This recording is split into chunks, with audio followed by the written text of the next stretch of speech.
Hello दोस्तों, कोटे technical में आपका स्वागत है। उस वायरिंग की वीडियो में हम समझेंगे फ्यूज और इंडिकेटर के साथ बोर्ड की वायरिंग समझेंगे।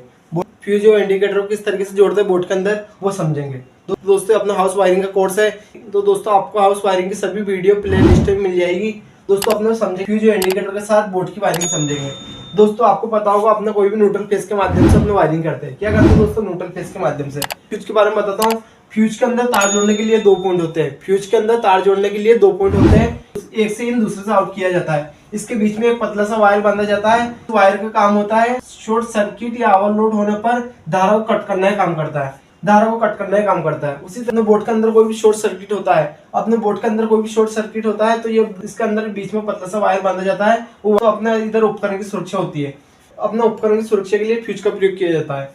उसी तरीके से दोस्तों एक इंडिकेटर का काम होता है, या बोर्ड के अंदर सप्लाई को दर्शाने का काम करता है। इंडिकेटर के अंदर एक नियॉन बल्ब प्रयोग किया जाता है। कौन सा दोस्तों? Neon bulb. नियॉन इसके बीच में एक रेजिस्टेंस लगा रहता है। तो आपको पता होगा इंडिकेटर अपने 24 घंटा काम करता है। तो इस 24 घंटा काम करता है तो दोस्तों मैं आपको बताता हूँ, ये इसके बीच में एक रेजिस्टेंस लगा रहता है। रेजिस्टेंस का काम होता है धारा को कंट्रोल करना। ये धारा कंट्रोल करके अपने नियॉन बल्ब को देता है, वो अपने 24 घंटा काम करता है। दोस्तों उसी तरीके से अपना स्विच है। दोस्तों स्विच का काम होता है इलेक्ट्रिकल पार्ट को ऑन ऑफ करने के लिए स्विच का प्रयोग किया जाता है। दोस्तों इसके अंदर अपने 3 स्विच है। एक अपना 5 पिन सॉकेट है। 5 पिन सॉकेट दोस्तों आप जानते होंगे, इधर के दोनों पॉइंट एक होते हैं, इधर के दोनों पॉइंट एक होते हैं। जो बीच में बड़ा सा रहता है वो उसे अर्थ का पॉइंट बोला जाता है। तो दोस्तों इसे 5 पिन सॉकेट बोला जाता है। तो उसी तरीके से दोस्तों एक बल्ब है, एक अपना पंखा है। दोस्तों मैं आपको इस बोर्ड की वायरिंग करके बताता हूँ। दोस्तों आपको पता होगा अपने फेज और न्यूट्रल के माध्यम से वायरिंग करते हैं। तो सबसे पहले क्या करेंगे, फेज के वायर को अपने फ्यूज में इन कराएंगे। फेज के वायर को अपने फ्यूज में इन कराएंगे और नीचे से आउट करा देंगे। अगर इधर कोई भी शॉर्ट सर्किट या ओवरलोड होता है तो बीच में फ्यूज उड़ जाता है, इधर सप्लाई आना बंद हो जाता है, जिससे हमारी इलेक्ट्रिक पार्ट की सप्लाई रुक जाती है, जिससे बंद हो जाते हैं। तो दोस्तों अपने फ्यूज में ऊपर से इन कराते हैं, नीचे से आउट कराते हैं। तो दोस्तों हमें फेज का वायर मिल चुका है। उसी तरीके से दोस्तों न्यूट्रल का वायर। दोस्तों हम न्यूट्रल फेज के माध्यम से वायरिंग करेंगे। दोस्तों अपने वायरिंग के नियम के आधार पर वायरिंग करेंगे। सबसे दोस्तों अपने हाउस वायरिंग का पहला नियम है, न्यूट्रल के वायर को सभी उपकरण के एक एक पॉइंट में डायरेक्ट जोड़ देंगे। उपकरण किसे बोला जाता है? जिसके अंदर अपने न्यूट्रल फेज की सप्लाई दी जाती है, जिससे हमें लाभ प्राप्त होता है। दोस्तों इस बोर्ड में अपने कितने उपकरण है? इस बोर्ड के अंदर अपने 4 उपकरण है। इंडिकेटर उपकरण है, 5 पिन उपकरण है, और फैन उपकरण अपने और बल्ब उपकरण है।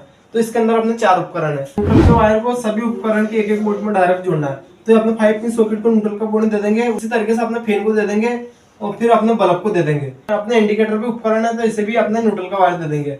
दोस्तों हाउस वायरिंग का दूसरे नियम के आधार पर वायरिंग करेंगे।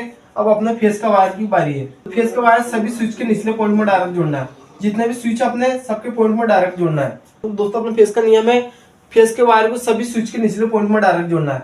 दोस्तों अपने इंडिकेटर में 24 घंटे काम करता है, तो इसे भी कोई स्विच से कंट्रोल नहीं किया जाता है। इसमें स्विच नहीं लगाया जाता है, इसलिए अपन डायरेक्ट इसे फेस की सप्लाई दे देंगे। उसी तरीके से दोस्तों हाउस वायरिंग का तीसरा नियम है, तो स्विच का बचा हुआ पॉइंट उपकरण के बचे हुए पॉइंट को डायरेक्ट जोड़ देंगे। क्या करेंगे दोस्तों?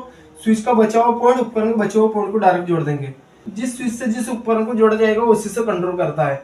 मतलब कि इस स्विच से इस उपकरण को जोड़ा हमने तो इसी से कंट्रोल होता है, जैसे इसी से ऑन ऑफ होता है। तो हम किसी भी स्विच से किसी भी उपकरण को जोड़ सकते हैं। उसी तरीके से दोस्तों इस स्विच से हम इस फैन को जोड़ देंगे। इस स्विच से हम इस 5 पिन सॉकेट को जोड़ देंगे। दोस्तों अपना हाउस वायरिंग कंप्लीट हो चुकी है। मैं आपको एक बार बताने की कोशिश करता हूँ। फेस के वायर को सबसे पहले हमने फ्यूज में इन कराया है। दोस्तों अपना हाउस वायरिंग की तीनों नियम के आधार पर वायरिंग करी है। न्यूट्रल के वायर को सभी उपकरण के एक पॉइंट में डायरेक्ट जोड़ दिया। जितने भी अपना उपकरण है उनको सबको एक पॉइंट डायरेक्ट न्यूट्रल का दे दिया। हाउस वायरिंग का दूसरा नियम था, फेस के वायर को सभी स्विच के निचले पॉइंट में डायरेक्ट जोड़ना।